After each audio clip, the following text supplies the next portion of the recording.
Nous avons vu dans une séquence précédente comment afficher une grille avec Tix et comment personnaliser le tracé des axes. Dans le cas où vous avez des valeurs d'axes à afficher qui sont différentes entre l'axe horizontal et vertical, il est très utile de pouvoir personnaliser la grille, aussi bien en termes d'unités à afficher que de couleurs d'affichage. Eh bien, voyons tout ceci dans cette séquence.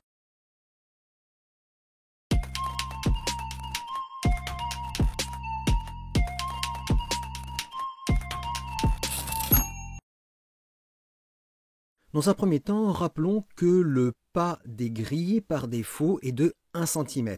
C'est la valeur qui est utilisée si vous ne précisez rien. Dans ce premier exemple, nous avons ici une grille qui a comme coordonnées 0044 et nous n'avons rien précisé. Donc l'affichage par défaut est de tous les 1 cm pour le quadrillage, horizontalement ou verticalement. Dans tous les graphiques affichés dans cette séquence, vous aurez systématiquement 3 points d'affichés. Un à l'origine, en 0, 0, un autre aux coordonnées 1, 0 et le dernier aux coordonnées 0, 1. Ceci vous permettra de bien visualiser le pas des grilles utilisées. De même, vous aurez toujours un rectangle ayant les coordonnées 1, 1, 3, 2, comme vous avez ici. Nous avons au niveau du code la figure, le rectangle et les 3 points. Enfin, notez que toutes les couleurs utilisées dans cette séquence sont choisies parmi celles prédéfinies dans Tix. Voyons maintenant un deuxième cas classique. Si vous souhaitez avoir une grille avec un quadrillage avec des lignes plus petites, vous pouvez utiliser l'option Step égale, avec la valeur que vous voulez. Dans cet exemple, la valeur est de 0,5. Nous avons ici le code de notre grille et nous avons dans les options de la grille Step égale 0,5. Nous avons donc bien un pas de 0,5 cm. Maintenant, vous pouvez parfaitement colorer les lignes de la grille avec une couleur de votre choix. Dans cet exemple, la grille a une couleur bleue. Nous avons ici le code pour la grille et nous avons bien l'option Blue pour le dessin de la grille, qui va toujours de 00 à 44. Nous l'avons ici. Enfin, si vous souhaitez avoir une couleur de fond à votre grille, une solution simple est tout simplement d'insérer un rectangle coloré qui soit déclaré en premier pour bien être à l'arrière-plan du graphique.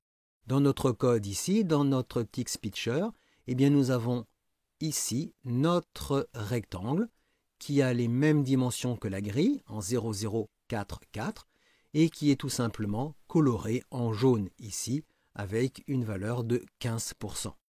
Et comme ce fond coloré, comme ce rectangle coloré est déclaré en premier, c'est bien lui qui apparaît en arrière-plan. Voyons maintenant comment personnaliser le quadrillage des grilles pour vos graphiques.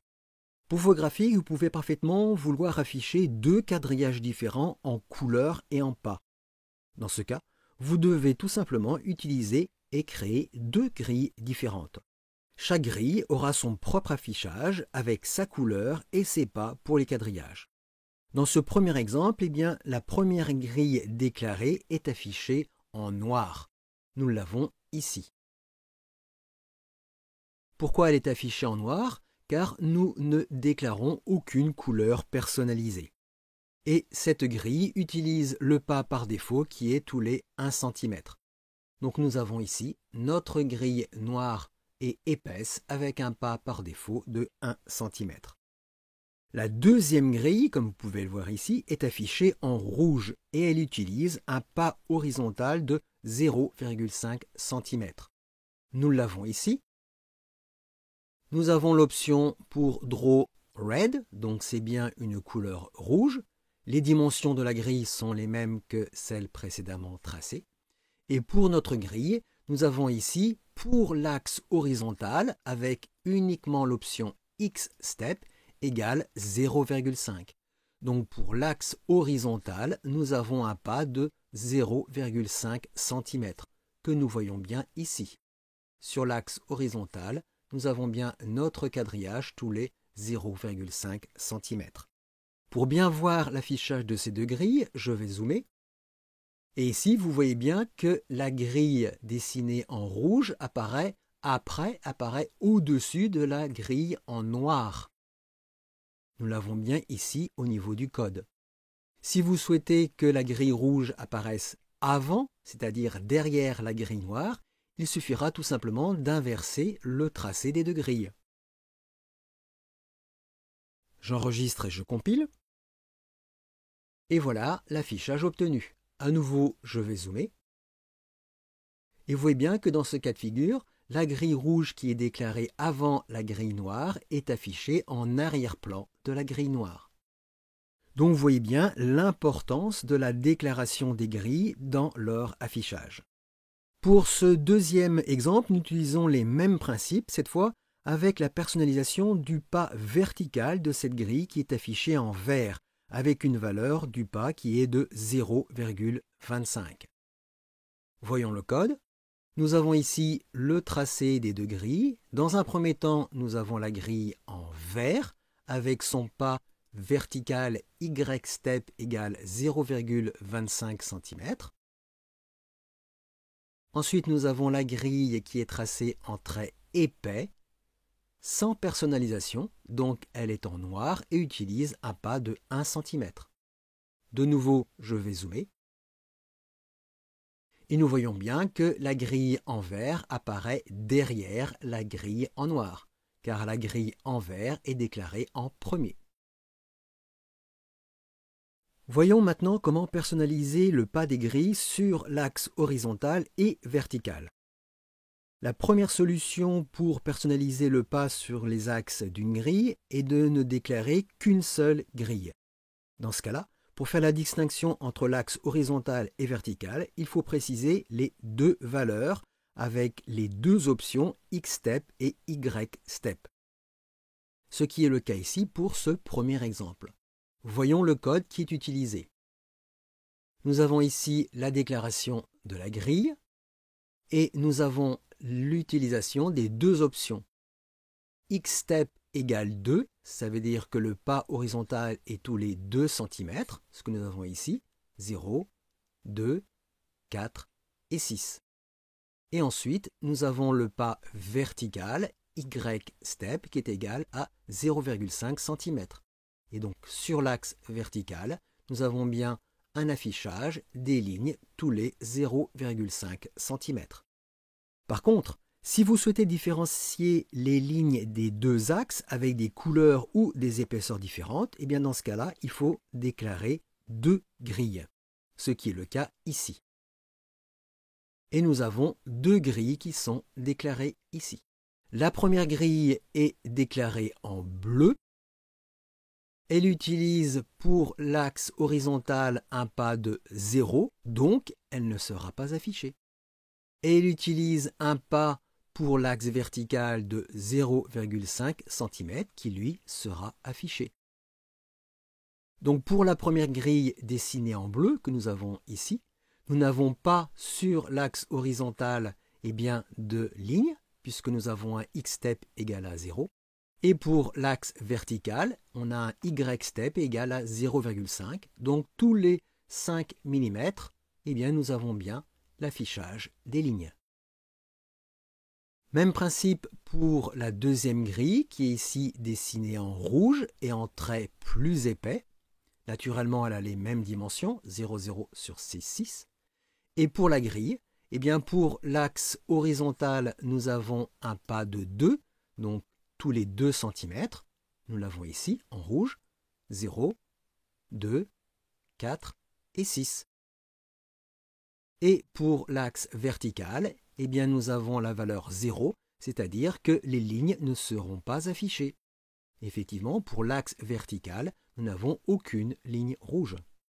Donc voilà comment vous allez pouvoir faire pour différencier deux grilles avec des pas et des couleurs et des épaisseurs différentes. Pour terminer, nous allons voir que nous pouvons ne personnaliser qu'une seule grille afin de n'afficher les lignes que sur un seul axe. Nous allons commencer par le tracé des lignes sur l'axe vertical.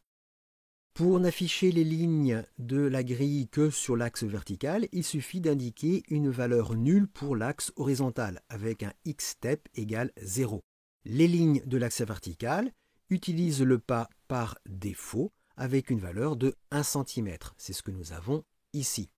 Donc nous avons le tracé de la grille. Nous avons pour l'axe horizontal un xstep égale 0. Donc nous n'avons pas de ligne sur l'axe horizontal. Le y-step n'étant pas précisé, à ce moment-là, les lignes utilisent les valeurs par défaut. Donc nous avons des lignes qui sont affichées tous les centimètres. Alors attention, étant donné que les lignes de l'axe horizontal ne sont pas affichées, les axes des ordonnées n'est pas affiché. Pour pallier ce problème, il suffit tout simplement de tracer des segments personnalisés pour afficher ces axes. C'est ce que j'ai ici, j'avais mis au préalable en commentaire, donc j'enlève mes commentaires. Donc ici, j'ai un premier tracé en trait épais avec une flèche au bout qui va de 0,0 à 6,0 pour l'axe horizontal. Et ici, le deuxième segment, toujours en trait très épais avec une flèche au bout qui va des coordonnées 0,0 à 0,4 pour l'axe vertical, pour l'axe des ordonnées. J'enregistre et je compile. Et voilà, nous avons bien le tracé de nos deux axes. Maintenant, pour les lignes de l'axe horizontal, eh bien, le principe va être exactement le même. Nous allons utiliser les mêmes principes pour n'afficher les lignes du quadrillage que sur l'axe horizontal, ce que vous avez ici. Donc nous avons notre grille qui utilise des traits épais, toujours des coordonnées 0,0 à 6,4. Et pour notre grille, pour l'axe horizontal, eh bien, nous avons une valeur à 0, donc pas de tracé. Et pour l'axe vertical, le pas des lignes est de 0,25. Donc voici le résultat affiché. Donc pour l'axe horizontal, nous n'avons pas de tracé. Et pour l'axe vertical, nous avons bien des lignes tous les 0,25 cm. Maintenant, pour l'axe horizontal, eh bien, le principe va être exactement le même. Nous avons ici notre grille. Notre grille eh bien, utilise pour l'axe vertical un pas égal à 0. Donc nous n'avons pas d'affichage sur l'axe vertical. L'axe horizontal n'étant pas précisé, eh bien, à ce moment-là, il utilise le pas par défaut qui est tous les 1 cm. Et là, à nouveau, eh bien, j'ai immédiatement tracé les deux segments pour l'axe horizontal et l'axe vertical, l'axe des abscisses et l'axe des ordonnées. Et bien maintenant, vous savez personnaliser l'affichage des lignes, des grilles, en utilisant les valeurs souhaitées pour les pas des axes horizontal et vertical avec les options X-step et Y-step. Et vous savez aussi comment personnaliser l'affichage des grilles avec les couleurs et les épaisseurs que vous souhaitez.